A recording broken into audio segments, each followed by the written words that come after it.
Salut, dans cette capsule, je vais vous montrer comment on peut enregistrer les cours. Par la suite, où les étudiants peuvent aller pour visionner la capsule du cours. Et finalement, comment on peut gérer les accès à la vidéo. Donc, une fois qu'on rentre dans la rencontre virtuelle pour notre cours, on a simplement à cliquer ici sur les 3 points pour ensuite démarrer l'enregistrement. Une fois qu'on démarre l'enregistrement, il y a un message qui est envoyé à tous les participants de la rencontre. Ce message indique finalement que le cours est enregistré et donne accès aux politiques de confidentialité si les étudiants sont intéressés d'aller les voir. Donc, on peut simplement cliquer ici pour les voir. Donc, à partir de maintenant, on donne notre cours comme d'habitude. Tout l'audio et la vidéo pour le cours est capturé par la vidéo. Pour terminer l'enregistrement, on peut revenir dans le menu « Arrêter l'enregistrement ». Ceci peut se faire pendant le cours. Donc, si vous avez des moments que vous voulez enregistrer plus que d'autres, vous pouvez démarrer l'enregistrement, l'arrêter, pour ensuite reprendre plus tard pendant le cours. L'autre option, c'est simplement laisser l'enregistrement rouler et cliquer ici sur le petit V et mettre fin à la réunion. Quand on met fin à la réunion, on met aussi fin à l'enregistrement.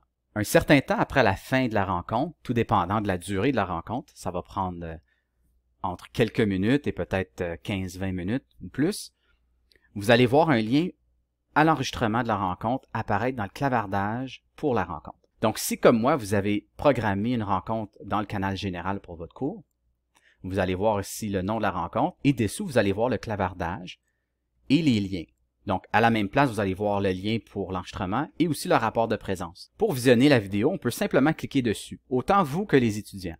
Donc, c'est probablement la façon la plus simple à accéder à la vidéo. L'autre option, maintenant que les cours sont hébergés dans des équipes Teams, c'est que les vidéos sont enregistrées dans les fichiers pour l'équipe. Donc, si on clique ici sur Fichier, on va voir un nouveau répertoire qui s'appelle Recording. Si on clique dessus, on va voir les enregistrements s'ajouter à mesure que le cours avance. Donc, à chaque semaine, il va y avoir un lien.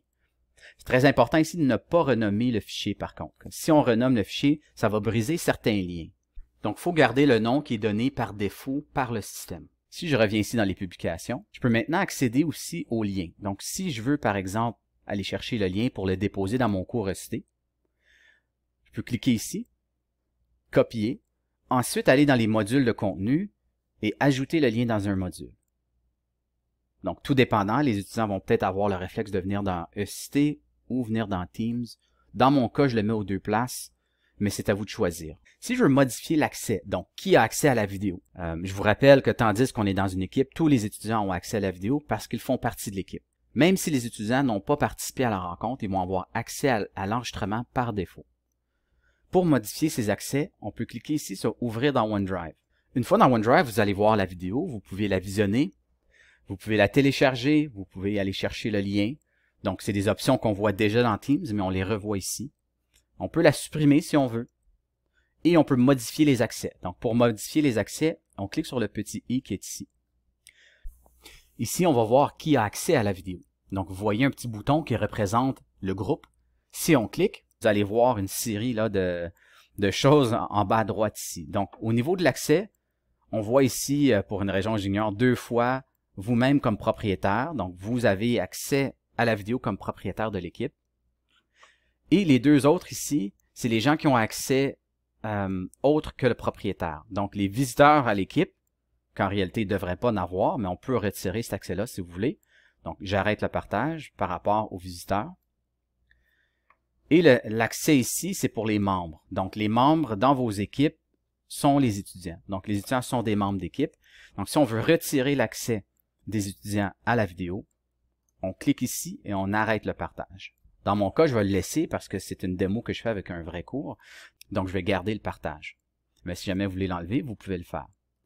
Si jamais on enlève l'accès et on veut redonner l'accès à certaines personnes, on peut le faire, encore une fois, dans le petit i qui est ici, avec le bouton « Ajouter des personnes ».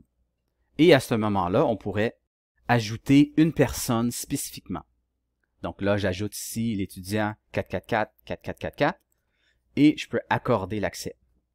Ça va envoyer un courriel à l'étudiant en question lui disant qu'il a accès à la vidéo.